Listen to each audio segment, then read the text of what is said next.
বিশ্বের প্রথম দেশ হিসেবে ১৬ বছরের কম বয়সীদের সামাজিক যোগাযোগ মাধ্যম ব্যবহার নিষিদ্ধ করতে যাচ্ছে অস্ট্রেলিয়া। এ লক্ষ্যে দেশটির সরকার সম্প্রতি নির্দেশিকা প্রকাশ করেছে। আগামী ১০ ডিসেম্বর থেকে এ আইন কার্যকর হবে। নতুন আইন অনুযায়ী Facebook, Instagram, TikTok, Snapchat, X ও ইউটিউবের মতো জনপ্রিয় প্ল্যাটফর্মগুলোকে অবশ্যই শিশু ব্যবহারকারীদের অ্যাকাউন্ট শনাক্ত করে বন্ধ করতে হবে। পাশাপাশি নতুন করে সাইন আপের চেষ্টা ঠেকাতে ব্যবহার করতে হবে বহুস্তরীয় বয়স যাচাই ব্যবস্থা।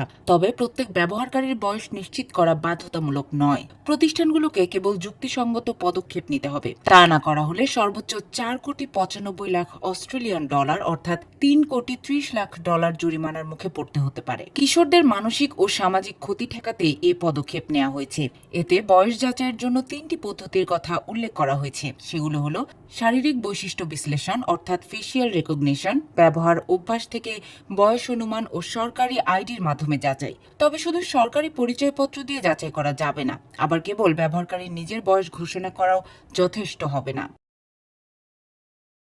দেশটির eSafety commissioner Julie Inman Grant জানিয়েছেন, আইন কার্যকর হওয়ার পর কোম্পানিগুলোকে প্রথমেই অপ্রাপ্ত বয়স্কদের বিদ্যমান অ্যাকাউন্ট বন্ধ করতে হবে। এজন্য ব্যবহারকারীদের অভিযোগ জানানোর সুযোগ দিতে হবে। তবে কমিশন স্বীকার করেছে, নিষেধাজ্ঞা এড়াতে অনেকে ভিপিএন সহ নানা কৌশল ব্যবহার করতে পারে। তাই প্রয়োজনে ব্যবহারকারীদের বয়স পুনরায় যাচাই করতে হবে।